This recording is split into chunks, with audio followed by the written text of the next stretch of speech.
बैठो बैठो।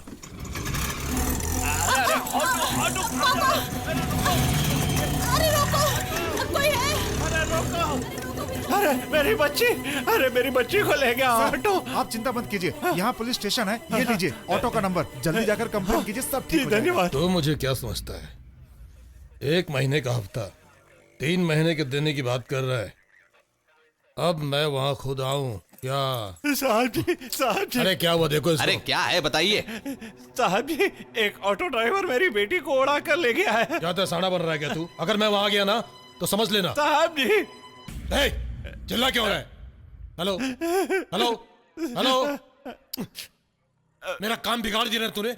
जा अभी 1 घंटे बाद। साहब जी ऐसा मत कीजिए साहब जी, मेरी बेटी की इज्जत खतरे में है। साहब जी कुछ तो कीजिए। ये देखिए मेरे पास ऑटो का नंबर है, भगवान के लिए मेरी बेटी को बचा लीजिए।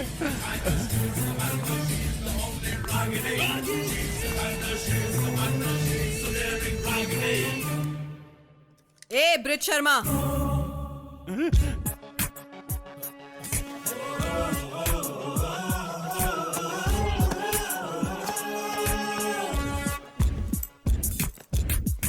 ये डर सिर्फ अपने सीनियर ऑफिसर के सामने नहीं, बल्कि अपने काम के प्रति भी होना चाहिए। अपनी सुविधा के अनुसार ड्यूटी नहीं करते, बल्कि पब्लिक की जरूरत को देख के करते हैं। बाद में आना ऐसे कह रहे हो जैसे वो कोई भिखारी है। टैक्स के रूप में वो जो पैसा भरते हैं उसी से तुम अपनी तनख्वाह पाते हो। याद रहे, we all are public servants. साहब जी, ये रहा ऑटो का नंबर। ऑटो किधर गई है तुम्हें पता है क्या? बस स्टैंड से वो दाहिनी तरफ गई थी। मैडम ये ऑटो कहाँ गई है मुझे पता है, उसका पीछा करें क्या? Follow me. वो मेरी इकलौती बेटी है। यहाँ से एक रिश्ता आया था, इसलिए शादी की बात करने आ गया था, लेकिन अचानक ये कैसा अनर्थ हो गया। रोइए मत, थोड़ा हौसला रखिए। Move fast.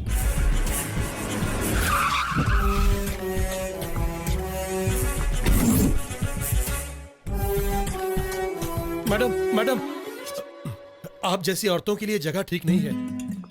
अरे अब तू बेल बजा रहा है या मैं तेरे कान के नीचे बजाऊं? हाँ? अरे हमेशा कैसे टाइप की बात करती है। ठीक है मैडम।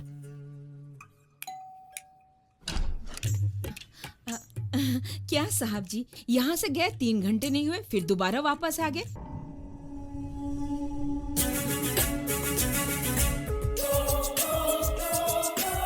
अरे अरे अरे अरे अरे, इसको कहाँ से लेकर आ गए?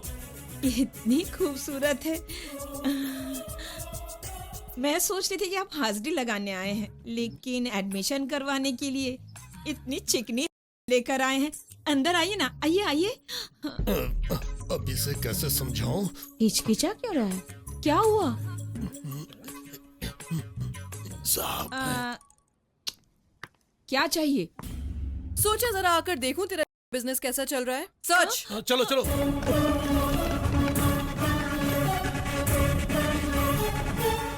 रुक जाओ, बड़े लोगों के घर में बिना इजाजत जाना मना है।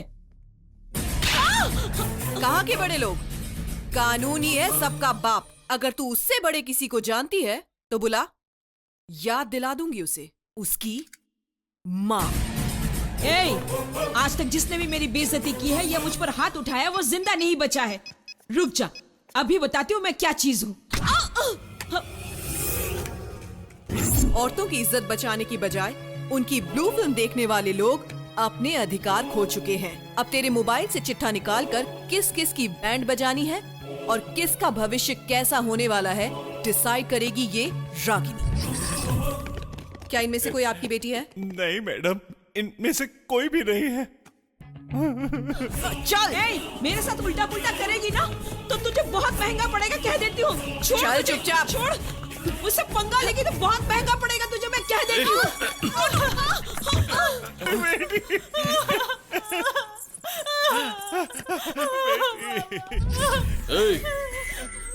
कौन है तू कबाब मैडी? इससे पूछ, ये बताएगा तुझे। Sir, IPS Ragini. हाँ? IPS Ragini sir. 2 कौड़ी की आईपीएस है। मैं कौन हूं पता है तुझे? इस एरिया का कॉर्पोरेटर हूं। नाम है शिवा, यहाँ का गॉड। अबे सड़े हुए बैंगन, लोगों के घर में पानी हो ना हो, तेरे घर में पानी की नदियां बहती रहती हैं। हे, मैं कौन हूं ये अच्छी तरह जानते हुए भी तू इतना उड़ रही है। हे, हे, मुझ पर हाथ उठाती है, मुझ पर। मेरा बाप कौन है तुझे पता है? एमपी दया शर्मा। पूरा राज्य उसकी मुट्ठी में है, पता है तुझे?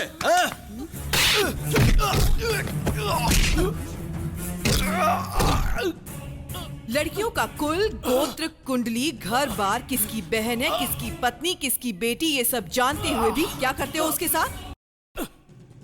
अब तुम नेताओं का लिखा हुआ कानून फॉलो तो करना ही पड़ेगा ना, कमीना।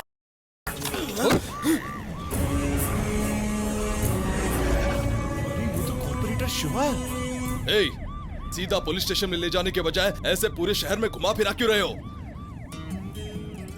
तुझे वोट देने वाले तुझे देखें इसलिए। ए रागिनी, इसका अंजाम क्या होगा इसका तुझे अंदाजा नहीं है।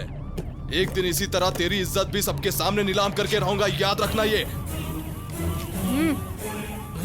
अगर मुंह से पट्टी निकाली तो यहीं उतरवा कर एनकाउंटर कर दूंगी तेरा। Bridge Sharma, yes madam. नीचे उतरो।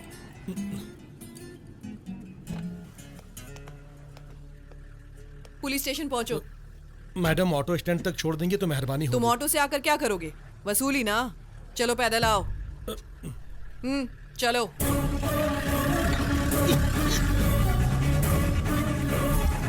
Shridhar, yes madam. जाकर इसके लिए एक नई शर्ट लेकर आओ। जी मैडम। वो आ गए हैं। मैडम, हमेशा आप ब्रेकिंग न्यूज देती रही हैं। ये सब कैसे हुआ मैडम? हमें पता चला कि हमारे शहर में का धंधा चल रहा है, तो हमने रेड किया। मैडम, ये तो कॉर्पोरेटर शिवा है ना? सच में? शायद इसकी पट्टी के कारण मैं इसे पहचान नहीं पाई। अभी निकाल देती हूँ। अब ठीक से देखकर बताइए। शिवा सर, ये सब कैसे हुआ, कुछ तो बताइए। इसमें विरोधी पक्ष का हाथ तो नहीं है? इसके बारे में डिटेल्स में बताइए। Please try to understand. हमें इन्हें कोर्ट में लेकर जाना है, टाइम हो रहा है, जवाब वहीं मिलेंगे। लेकर आओ इसे। मैडम प्लीज प्लीज मैडम सुनिए प्लीज मैडम बताइए। नमस्कार मैडम। नमस्ते मैडम। हौसला रखो बेटी। तुम इतना रो क्यों रही हो? तुम्हारा नाम क्या है? गौरी मैडम। आज जो कुछ हुआ उसे भूल जाओ, कॉन्फिडेंट रहो। इतनी खूबसूरत हो, लड़का देखते ही पसंद कर लेगा तुम्हें। ओके? Thank you madam. इन्हें रघुराम बाबा के आश्रम में संभाल कर ले जाना। नहा धोकर तैयार होने के बाद इन्हें जिनके भी घर जाना है, इन्हें छोड़ देना। Okay madam. ये लो चाबी, सिविल ड्रेस में जाना। Okay madam. मैडम, आपका बहुत बहुत धन्यवाद। आपका ये एहसान मैं जिंदगी भर नहीं भूलूंगा। ये एहसान नहीं है, ड्यूटी है मेरी। अशोक, इनका काम होते ही इन्हें सुरक्षित बस में बिठाने की जिम्मेदारी तुम्हारी है, याद रखना। धन्यवाद। योर ऑनर, यत्र पूजस्तु नारियन्ते तत्र देवता रमन्ते। हम जिस घड़ी औरतों की पूजा की भावना से देखते हैं, उस घड़ी हम भगवान का मन से सम्मान करते हैं। लेकिन मिलॉर्ड, इनकी जबान पर एक ही बार वो बात आती है, चुनाव के समय में माँ जी, बहन जी, वोट डालिए कहकर समाज सुधार करने के लिए, लोगों की भलाई करने के लिए चले आते हैं। हमारे कॉर्पोरेटर शिवा ने समाज सुधार के काम में अपना योगदान देने के बदले हमेशा अपने अधिकारों का दुरुपयोग किया है। आजकल के राजनीतिज्ञ पूर्ण रूप से भ्रष्टाचारी बन गए हैं। इस नीच इंसान ने एक बेबस औरत का करने की कोशिश की। कटघरे में खड़े इस आरोपी को कड़ी से कड़ी सजा देकर इसे पालिका की सदस्यता से हटा दिया जाए, ऐसी मैं अदालत से दरख्वास्त करता हूं योर ऑनर। योर ऑनर, अब तक पब्लिक प्रोसिक्यूटर जी ने मेरे मुवक्किल मिस्टर शिवा के बारे में एक बनाई हुई झूठी कहानी बयान की, लेकिन अदालत को जो चाहिए होता है, बेकार की दलीलें या कहानियां नहीं, सबूत और गवाह। सभी पॉलिटिशियन क्रिमिनल नहीं होते। मेरे मुवक्किल मिस्टर शिवा की तरह अच्छे लोग भी होते हैं। कॉर्पोरेटर शिवा के माथे पर कलंक लगाने के लिए शिल्पा नाम की गवाह को कोर्ट में पेश करके पूछताछ करने के लिए कोर्ट की अनुमति चाहता हूं। Permission granted. अपनी इस गवाह से पूछताछ शुरू करने से पहले मैं अदालत के सामने एक बात का खुलासा करना चाहूंगा। ये जो शिल्पा जी खड़ी हैं, ये किसी शरीफ खानदान की लड़की नहीं है।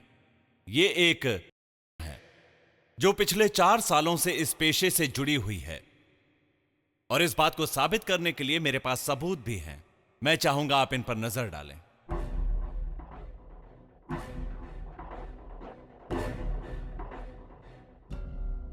आपने गीता पर हाथ रख के कसम खाई है, याद रहे।